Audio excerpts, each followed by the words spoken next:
All right. Well, the Prime Minister is currently paying homage at the Nkrumah Memorial in Accra. He is accompanied by the Ghana Vice President. Those are live images coming in of the Prime Minister. All right, roping in Pathikrit Payne once again. Pathikrit, this is a great sight to see.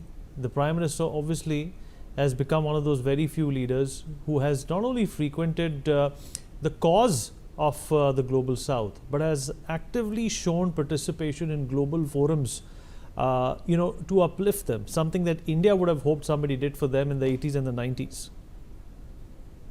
Vineet, you cannot be more right than this. It is absolutely true. India's journey has been far more difficult.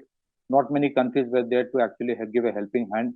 And whoever came, asked for a negotiation and a bargain. I think compared to that, India has done quite a few things, literally because we believe in the concept of Vasudhaiva Kutumbakam. And I truly believe that in Africa, much like India's generic medicines and automobiles, there are many other areas where there is scope for Indian companies to invest more and have market. In fact, many of these areas, countries, there's a company called Zain Telecom, which operates in Africa, which is owned by the Airtel Bharti Group. So there are many areas probably they're doing pretty well. But let me put this in context.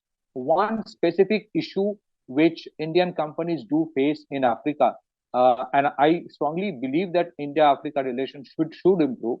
There are many areas of convergence. We should support them. But one problem that Indian companies or companies across the world actually face in Africa is the issue of sanctity of contracts. What happens is that institutions are not strong over there. So one government is there, you sign contracts, you invest money, suddenly there's a military coup or something happens and another government comes in, and then it is said that all the previous contracts with government and the other companies are cancelled. And that creates a lot of problems, because if then you have to go for litigations and there are law and order issues, those have to be understood. One of the aspects that Global South countries, including those in Africa in which India Prime Minister is visiting, they must understand from India or the Indian experience is that we invested heavily in creating institutions.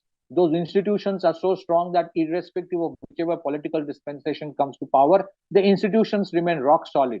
You have a Supreme Court which is rock solid. So that edifice has to be created by these Global South economies by taking the test case of India itself.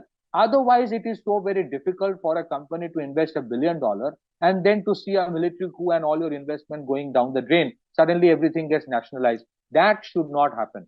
Even if you nationalize partially, you should compensate the company which has initially had invested. That is one area where a lot more transparency, a lot more strengthening of institutions, a lot more accountability, and a far better judicial system is expected from the Global South economies. And then only they can take that quantum leap that India has taken from the verge of being a bankrupt economy in 1991 to becoming the fourth largest economy by 2025. So those things have to be done by them. It cannot be just largest by India that it will help them to develop. They must understand the journey, the difficult journey India went through, what India did, and then only India can help.